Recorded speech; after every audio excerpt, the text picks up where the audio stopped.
kongsi dengan adik-adik tajuk konsep hospital Islam. Tajuk itu konsep hospital Islam. Tapi kalau kita sebut hospital Islam itu, barangkali orang akan tidak bersetuju. Sebab kalau kita namakan hospital An-Nisa contohnya, nama Arab, hospital perempuan, mesti kita kata ini hospital Islam, tanpa kita memahami konsepnya. Jadi kalau kita kata hospital ni hospital Islam, orang akan marah. Sebabnya kalau macam tu hospital Kota Baru, hospital Putrajaya dan sebagainya, hospital bukan Islam. Semua orang akan fikir macam tu. Jadi bila kita sebut hospital Islam, ramai mungkin orang tidak setuju. Oleh itu kita menggunakan pendekatan konsep saja, tapi nama kita guna nama. Boleh guna hospital kerusi ke hospital manager dan sebagainya. Tapi konsep itu yang kita kena faham.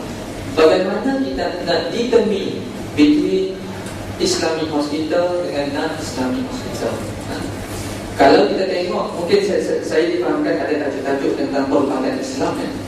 Mungkin akan dikupas lebih detail oleh Dr. Hamid Muhammad Yusof. Dan Dr. Hamid merupakan orang yang sangat berpengalaman dalam bidang fiqh perubatan dan sebagainya, dan beliau juga telah menerbitkan buku.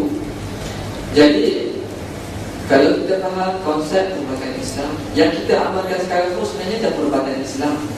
Cuma elemen-elemen tertentu itu tidak terkandung dalam perubatan kita.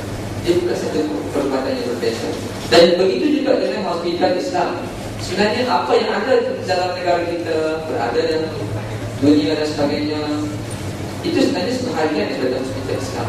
Tetapi kita cuma kena faham konsep supaya ia melengkapi. Ada konsep-konsep elemen-elemen ini, maka kita boleh klasifikasikan dia sebagai hospital Islam.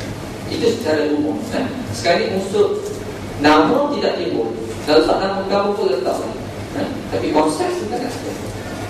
Jadi kalau di HUSN, saya minta maaf lah, saya dah cerita pengalaman dekat hospital Kota Baru ke, hospital Putrajaya ke, hospital Selayang ke, apa-apa lagi hospital dekat dalam Malaysia ni, saya tidak ada pengalaman. Jadi saya tidak kata hospital USM saja hospital yang mengamalkan konsep hospital Islam. Hospital lain mungkin ada mengamalkan, cuma dia tidak hebatkan. So kita hebatkan, kita jual supaya orang beli.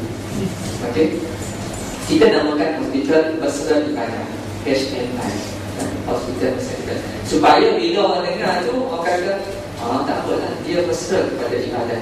Sebenarnya kan konsep yang kita nak terapkan, bahawa itulah kita nak terapkan konsep hospital Islam.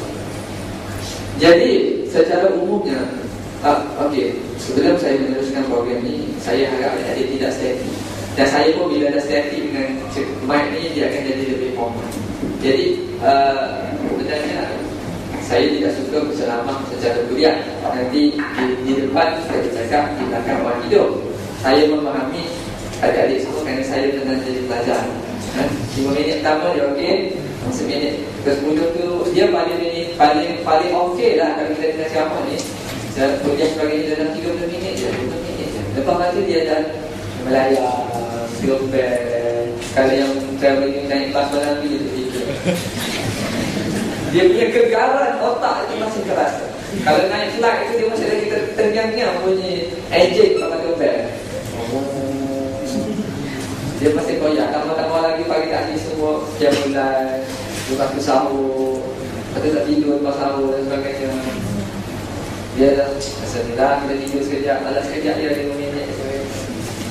Tak apa dia nak tidur banyak tak apa. Tapi kalau boleh, program kita ni boleh dia interact. Kalau siapa-siapa nak tanya, dia bila masa pun boleh angkat tangan, boleh salam. Kalau saya salam, betulkan. Kalau nak tambah sebagainya, nak berkongsi pengalaman dia kata, oh dekat tak hebat, lagi orang kita Islam. Bukan nama pun, tak beritahu kita orang kita sana pun lebih hebat.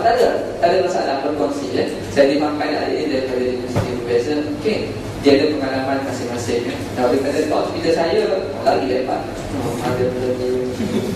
Tak apa, kita berkongsi ya. Make it non-formal. Kalau kita tengok definisi, hospital Islam adalah satu sistem kesihatan yang menerapkan nilai-nilai Islam dalam semua satu aspek pengurusan dan amalan yang berkaitan. Memberi fokus untuk memudah, menyenangkan dan menggalakkan ibadah, serta nak budayakan amalan tersebut. Satu nak mudah, make it easy. Lepas tu nak galakkan orang, encourage orang, dan nak jadikan satu budaya untuk mencapai tahap kesihatan yang holistik dan komprehensif dari sudut rohani, jasmani dan hati. Kalau adik-adik menghayati konsep definisi ini, saya rasa dia dah dapat konsep Islam. Cukup kan? Daripada situ kita olah, daripada situ kita masukkan elemen-elemen apa yang kita nak supaya dia jadi satu Islam. Kalau kita balik ke konsep, kita adik-adik semua nak dapat parameter teknikal nak buat kereta. Kita kata konsep kereta kita adalah kereta yang hybrid ataupun kereta yang menggunakan teknologi mesra alam, tak nak guna minyak dan sebagainya. So penciptaan kereta itu dia adalah ciri-ciri, tak boleh guna minyak lah, dia guna air sahajalah, ataupun dia punya solar dan sebagainya. Daripada definisi tersebut dia nampak kita nak decorate. Dia sebenarnya tak ada satu sistem yang khusus. Macam kena ada benda ni, pemahaman kita nak bentuk dia. Jadi ini yang saya katakan elemen-elemen yang perlu ada dalam satu hospital Islam ataupun hospital mesra ibadah. Yang pertama dia ada 6 elemen. Kalau 6 elemen ini kita garapkan dan kita selitkan ataupun kita fokuskan supaya ia menjurus kepada Islam, seperti mana pengundi sebut tadi, Islam adalah satu sistem hidup yang sumur dan sebagainya. Bagaimana kita nak menjurus kepada konsep yang kita nak capai, elemen-elemen ini kita perlu betul. Kita kena corakkan dia. Yang ni nak letak warna merah, yang ni nak letak warna biru, warna hijau dan sebagainya, barulah dia cantik. Keenam elemen ini kita akan cuba bincangkan satu persatu. Mudah-mudahan adik-adik semua dapat tangkap sedikit. Suatu masa nanti, sekarang ni kita letakkan dalam diri. Walaupun saya masa yang kita ada perubatan tahun, paling minimum tahun apa ada? Tahun 1 ada? Tahun 2? Ada tahun 2? Kan? Tahun 1 ada? Ada. Tahun 2? Tahun 3? 4? 5? 6? Tahun 6 ada? Kat sini. Ya. Bakal tahun 6 ada. Tahun 7? Dia orang semua minimum 1 tahun kan? 6 tahun. Maksimum? Ada maksimum? Oh tak ada maksimum? Belajar sampai habis. Bagusnya. Tak, kita dekat USN, dekat Malaysia, dia ada minimum, dia ada maksimum. Minimum 5 tahun, maksimum 7 tahun setengah. USC more than 7.5 years, global. Teacher. Baguslah kat Mesir, so kita kat Mesir lah. Boleh enter di sampai habis. Dalam perubatan, dalam mengarungi kehidupan sebagai pelajar perubatan, kita kena tabak ulang setahun ke, ulang 2 tahun ke, ulang 3 tahun ke, sebenarnya asam garam dan belajar. Jadi jangan sedih kalau anda terpaksa duduk lama. Anggaplah peluang untuk duduk lebih lama itu satu peluang keemasan untuk belajar lebih banyak ilmu lain. Saya kagum dengan berada orang Mesir. Jadi yang pertama kita berbincangkan dari segi bertakbir dan beramal perubatan. Yang pertama, bila kita nak bentuk sebuah hospital Islam ataupun hospital mesra ibadah, yang paling asas adalah bertakbir, pembuat dasar, pembuat polisi. Kalau pembuat dasar tu memang dah kata saya tak nak konsep hospital Islam, saya nak hospital macam hospital bla bla bla sebagainya. Walaupun lah dekat bawah tu ramai ustaz-ustaz ke ataupun pegawai Mesir ke, semua doktor-doktor semua pegawai Mesir, jurawat pegawai Mesir. Okeylah, Mesir kan dia punya aura hebat. Jadi kalau dasar tu memang susah, agak susah. Tapi jangan anggap kerana kita tak boleh buat. Tapi ia akan lebih senang kalau membuat dasar itu, memahami kepentingan kita mengamalkan konsep hospital Islam atau hospital kesihatan. Jadi bermula pada sekarang kita kena tanamkan azam. Walaupun kita sebagai doktor, sebagai doktor pemedik tak ada lensin ataupun kesihatan lainnya. Ada. Kau apa selain daripada medik? Dentist orang kan? Selain daripada dentist, ada jururawat, farmasi ada, forensik kan? Tak apalah, maafkan saya kalau salah. Jadi kena tanamkan azam.